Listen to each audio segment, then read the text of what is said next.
আসলে বিপ্লবীদের দরকার হচ্ছে সাহস, প্রজ্ঞা, এই দুটো দরকার। এই দুটো সঙ্গগুলোর ভেতর ছিল। আমি বারবার তার লেখার ভেতরে, তার জীবন চর্চার ভেতরে প্রমাণ পেয়েছি। তো সেটা একটা ছবি ভেসে ওঠে।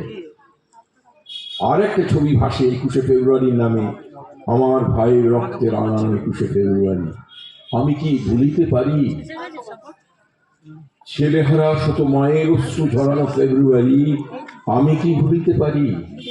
এই 21শে ফেব্রুয়ারি আরেকটা আগ্নেয় পথ তৈরি করে দিয়েছিল 1952 সালের পূর্ব পাকিস্তান, সেই সময়কার ঢাকাতে, যার অগ্নিশিখা ছড়িয়ে গিয়েছিল সারা ভারতবর্ষে। আসামে প্রাণ দিয়েছিলেন অনেকে, শুধু আসামে নয়, আসামের হাইলাকান্দিতে, আসামের শিলচরে, উড়িষ্যায়, এমনকি ঝাড়খণ্ডে পর্যন্ত, যেখানে জগন্ময় দেব শহীদ হলেন। এরকম অসংখ্য কাহিনী ছড়িয়ে আছে। আমি যদি বিস্তৃত হয়ে যায়, এই জন্য আমি দুটি তালিকা লিখে এনেছি, সেই দুটো আমি আপনাদের সামনে একটু পড়ব। একটু সুনীল সরকার, সুকমল পুরকায়স্থ, শচীন পাল, চণ্ডীচরণ সূত্রধর, সত্যেন্দ্র দেব, কানাইলাল নিয়োগী, কুমুদ দাস, তরণী দেবনাথ, হিতেশ বিশ্বাস, বীরেন্দ্র সূত্রধর। এই 11টা প্রাণ একই দিনে, প্রায় একই সময়ে শিলচরে তৎকালীন আসামের যে সরকার, তাদের গুলিতে মারা গিয়েছিল। চালিয়া সরকার। তারা বলেছিল অসমীয়া ভাষা একমাত্র ল্যাঙ্গুয়েজ হবে, স্টেট ল্যাঙ্গুয়েজ, আর কোনো ভাষাকে জায়গাই দেয়া হবে না। এরা তার বিরোধিতা করেছিল। ফলে এরাও কিন্তু ভাষা শহীদ। এদের কথা আমাদের জানতে হবে। রফিক, সালাম, বরকত, সফিয়ার, এদের পাশাপাশি আব্দুল সালাম, এদের পাশাপাশি আমাদের জানতে হবে। শ্রদ্ধা এছাড়া আরও আছে জগন্ময় দেব, একটু আগে যার কথা বললাম, যিনি ঝাড়খণ্ডে মারা যাচ্ছেন পুলিশের গুলিতে। সেখানেও হিন্দি ভাষাভাষীদের নিয়ে একটা সংগ্রাম হয়েছিল। কাজেই সামগ্রিকভাবে আমার যেটা মনে হয়, আমাদের সবটাই জানা দরকার। আর শেষে বলি, এটা আমার নিজেরই একটা লেখা থেকে খানিকটা উদ্ধৃত করলাম, কারণ যদি না একটা নামও ভুলে যাই সেটা অন্যায় হবে, তাই আমি লিখে নিয়ে এসেছি। এরপরে আর কি বলার থাকে? শ্রদ্ধা তর্পণ তো করলাম, একটু সমালোচনা করি। দেখুন, আমরা অনেকেই হয়তো মনে করি, বাবা, আমরা তো ইংরাজি কথা ব্যবহার করে ফেলছি বাংলা ভাষার সঙ্গে, কেন দোকানে সব সাইনবোর্ড ইংরেজিতে লেখা হলো না? ওটা তো দাবি সনদে ছিল। কিন্তু জানেন, দুঃখের কিছু নেই তাতে।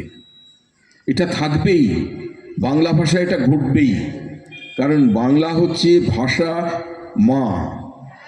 দেখুন, জননী সবাইকে দুবাহু বাড়িয়ে নিয়ে নেয়। বাংলা ভাষায় দেখুন কত ভাষা ঢুকে গেছে। পর্তুগিজ ভাষা ঢুকেছে, তাহলে তো জানলা কথাটা ব্যবহার করাই উচিত, নয়তো পর্তুগিজ ভাষা। চৌকি, বোমা, এগুলো তো ব্যবহার করা উচিতই না, ওগুলো তো পর্তুগিজ ভাষা সমস্ত। কিন্তু জননী বলে, ভাষা জননী বলে বাংলা বহু ভাষাকে, আরবি, উর্দু, যেমন দেখবেন আমরা মাঝে মাঝে বলি খুব হুঁশিয়ার, এটা বাংলা ভাষায় ঢুকে গেছে। খুব হুঁশিয়ার তো পুরোটাই উর্দু। এই ভাষা জননী, একে মনে রাখতে হবে। কাজেই লজ্জিত হওয়ার কিছু নেই, এটা তো ঘটবেই। তাহলে ধরে রাখবো কি? ধরে রাখবো ভাষার ভেতরে যে আঘ্রাণটা আছে সেইটা। অর্থাৎ যদি আমরা ইংরাজি শব্দ ব্যবহার করি, ওয়ারেন্ট, ওর নামে ওয়ারেন্ট বেরিয়েছে, কিন্তু ওয়ারেন্ট ছাড়া আর কিছু খুঁজে পাচ্ছি না। আদর্শপত্র হচ্ছে ওয়ারেন্টের বাংলা আদর্শপত্র। এটাও কিন্তু জানতে হবে, বিশেষ করে আমরা যারা পড়াই শিক্ষক, জানতে হবে।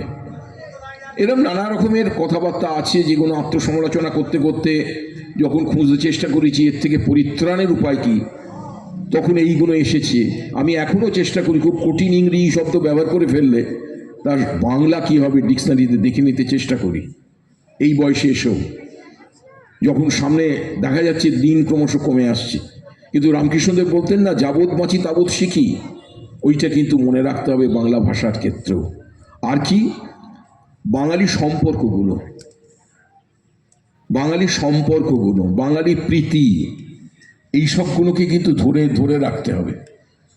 শিষ্টাচার, লৌকিকতা, বাংলার কালচার, এটা কিন্তু ধরে রাখতে হবে। সম্প্রীতি,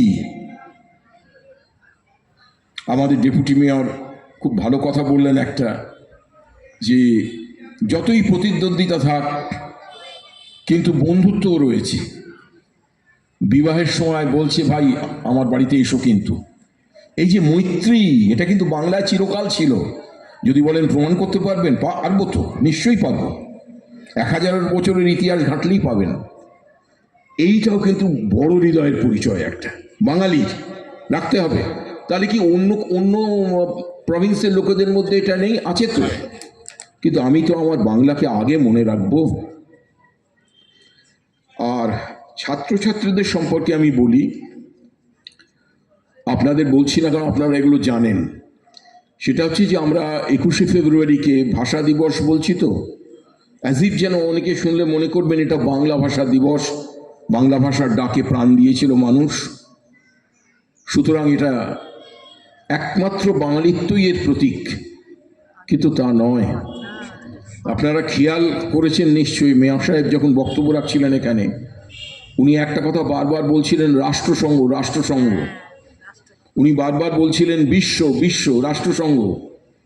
একদম ঠিক, ওই কথাটা আমি ছাত্রছাত্রীদের মনে করিয়ে দিতে চাইছি যে দেখো, আমাদের ছোটবেলায় আমরা যখন স্কুলে পড়ি তখন কিন্তু 21শে ফেব্রুয়ারি নিয়ে এত হই হই ছিল না। 21শে ফেব্রুয়ারি স্কুলে পালিত হচ্ছে এরকম হতো না, দেখবেন আমাদের বয়সী যারা লোকজন, হতো না। তাহলে পরে হচ্ছে কেন? কারণ 21শে ফেব্রুয়ারি তো ভাষা দিবসই ছিল না। 1952 সাল থেকে বাংলাদেশে একটা দাবি ওঠে 21শে ফেব্রুয়ারিটা ভাষা দিবস হলে ভালো হয়, কিন্তু সেটা বাংলাদেশে ওঠে এবং সেখানেই আবার বিলীন হয়ে যায়। তখনকার পূর্ব পাকিস্তান 1971 এসে সেটা আরও প্রবল হয় যে এটা একটা বাংলা ভাষা দিবস করলে কেমন হয়, কিন্তু বাংলা ভাষা দিবসটা হয়নি, হয়েছে বিশ্ব ভাষা দিবস। কি করে হলো সেইটুকু কথা আমি কতগুলো, অনেক কথা বললে অনেক বড় হয়ে যাবে, আমি একদম স্টেপিং মনে বলে দিচ্ছি ছাত্রছাত্রীদের জন্যে, সুবিধা হবে তাহলে, যে কেন আমরা 21শে ফেব্রুয়ারিকে ভাষা দিবস হিসেবে পালন করছি। এবং আজকের দিনটা মাদ্রাজিদেরও, আজকের দিনটা তামিলদের, আজকের দিনটা হিন্দি ভাষীদের, আজকের দিনটা উর্দু ভাষীদের, আজকের দিনটা চীনা ভাষীদের, আজকের দিনটা ফিলিপিন্স সহ জার্মানি, ফ্রান্স, সমস্ত পৃথিবীর ভাষা দিবস হচ্ছে আজকে। আমরা আমাদের বাংলার মানুষ গর্ব করি এই কারণে যে দিনটা করা হয়েছে 21শে ফেব্রুয়ারি। 21শে ফেব্রুয়ারি সেই আত্মদানের পরিপ্রেক্ষিতে আজকের দিনটাকে নিয়ে আসা হয়েছে। এইটাই আমাদের একটা বিশাল গৌরবের কাহিনী বা গৌরবের স্মৃতি বা গৌরবের মর্মবোধ। এখন দেখুন, আমরা দেখতে পেয়েছিলাম 1971 সালে যখন বাংলাদেশ হলো, মুজিবুর রহমান, তখন কিন্তু এসব কিছু হয়নি যে রাষ্ট্রসংঘে আবেদন করি, ইউনেস্কোকে বলি, এসব কিচ্ছু হয়নি, হলো অনেক দিন পরে।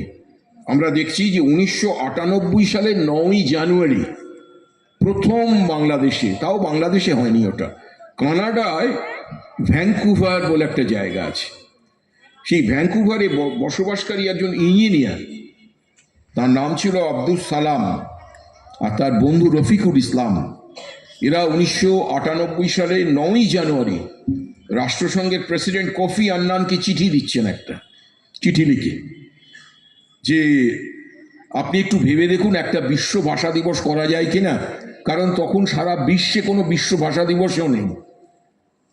মেয়র সাহেব কি বলছিলেন? রাষ্ট্রসংঘ, এই সেই রাষ্ট্রসংঘ, এবং বলছেন যে এর দাবি ছিল 21শে ফেব্রুয়ারিটা বিশ্ব মাতৃভাষা দিবস হোক। ওই দুইজন বাংলাদেশি যারা কানাডায় বসবাসকারী বাংলাদেশি, তারা এটা কফি আন্নানকে পাঠান, রাষ্ট্রসংঘের মহাসচিব। কফি আন্নান কিন্তু স্বীকার করেছিলেন যা এটা করা উচিত বলে, ওই চিঠিটা কফি আন্নান পাবলিক রিলেশন অফিসারকে পাঠিয়ে দেন যে একবার লক্ষ্য করুন তো এটা করা সম্ভব কিনা। তো তার নাম ছিল হাসান ফেরদৌস, তিনিও একজন বাঙালি। তিনি ঘটনাচক্রে পাবলিক রিলেশন অফিসার ছিলেন রাষ্ট্রসংঘে। এবং তখন ফেরদৌস আবার আব্দুল সালামদের চিঠি দিয়ে বলে, না না, ব্যক্তি হলে হবে না, কোনো একটা দেশের পক্ষ থেকে এই আবেদনটা আসা দরকার আছে। সে বাংলাদেশের কাছ থেকেও আসতে পারে আবেদন।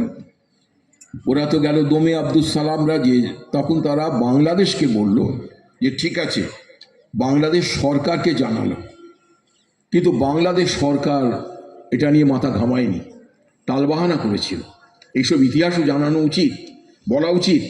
আজকে 21শে ফেব্রুয়ারি ঢাকায় যারা শ্রদ্ধা নিবেদন করছে তাদেরও বারবার বলা উচিত যে তখন বাংলাদেশ এটা নিয়ে মাথা ঘামায়নি। এরপরে যেটা ঘটলো, আব্দুল সালাম তো কানাডায় থাকতেন, তিনি তখন কানাডার সরকারকে বললেন যে তারা যদি রাষ্ট্রপুঞ্জে কানাডার বিষয়টা যদি একটু তোলে, ভেবে দেখুন, আন্তর্জাতিক ভাষা দিবস কানাডা যদি একটু বিষয়টা তোলে, তো কানাডার সরকার কিন্তু রাজি হল। এবং কানাডার সরকার যখন রাষ্ট্রসংঘে চিঠি দিল যে ভাষা দিবস হিসেবে এটাকে নেওয়া হোক, তখন রাষ্ট্রসংঘ আবার বলল যে তোমার এই মতকে সমর্থন করছে কে, তার নাম বলো। ইতিমধ্যে তখন একটা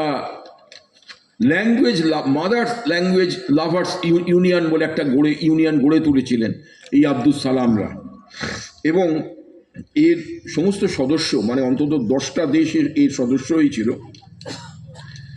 এবং এই সময় আবার একটা প্যাঁচ আসে, সেই প্যাঁচটা হচ্ছে হঠাৎ রাষ্ট্রসংঘ করলো কি, ইউনেস্কো বলে ওদের যে ব্রাঞ্চ আছে সেইখানে ব্যাপারটাকে দিল ঠেলে। এটা আমাদের জানা উচিত, আবেগ নয়, যুক্তি, এগুলো যুক্তি। যে তখন ইউনেস্কো ব্যাপারটা টেক ওভার করলো, রাষ্ট্রসংঘ নয়, রাষ্ট্রসংঘের একটা শাখা। তারা বললো যে ঠিক আছে, হোক না, কিন্তু কানাডা নয়, ইউনেস্কোর সদস্য এমন দেশকে একটা প্রস্তাব দিতে হবে। কে দেবে? হাঙ্গেরি বলল হ্যাঁ, ভাষা দিবস হোক। এবার হাঙ্গেরি বলবার পর, হাঙ্গেরি কিন্তু মনে রাখতে হবে 21শে ফেব্রুয়ারি কি বলেছিল ভাষা দিবস হোক। তখন শেখ হাসিনার বাংলাদেশ ঝুঁকে পড়ল, এবং আমরা দেখলাম যে 9ই সেপ্টেম্বর 1999 সাল বাংলাদেশ ইউনেস্কো সম্মেলনে একটা প্রস্তাব পেশ করল। এবং আমরা দেখলাম যে 11ই নভেম্বর 2000 সালে ইউনেস্কো টেকনিক্যাল অধিবেশনে এই প্রস্তাবটা গৃহীত হল, এবং 29টি দেশ এই প্রস্তাবটির পক্ষে ভোট দেয়। এই 29টি দেশের ভেতরে একটি ছিল পাকিস্তান। পাকিস্তান যে অন্যায় করেছিল বাংলাদেশের উপরে, সেটা যেন 21শে ফেব্রুয়ারিটাই আন্তর্জাতিক ভাষা দিবস হোক, এই মর্মে ঘোষণা করে পাকিস্তান যেন তার দোষ স্খলন করলো। এবং সে একটা তুমুল আলোড়নের একটা চিত্র আপনারা সম্ভব হলে পড়বেন, যে সেদিনকে যখন ডিক্লেয়ার হয়ে গেল যে আন্তর্জাতিক ভাষা দিবস 21শে ফেব্রুয়ারি, যে ইউনেস্কোর ওখানে যে কজন বাঙালি ছিল তারা পরস্পরকে জড়িয়ে ধরছে, কারণ 21শে ফেব্রুয়ারির সঙ্গে বাংলাদেশ জড়িত, বাংলা ভাষা জড়িত, বাঙালির আত্মা জড়িত। এইটা তাৎপর্য, এটুকু আমায় বলতেই হতো, আপনাদের বললাম, সময় নিলাম একটু। আপনাদের সকলকে ধন্যবাদ।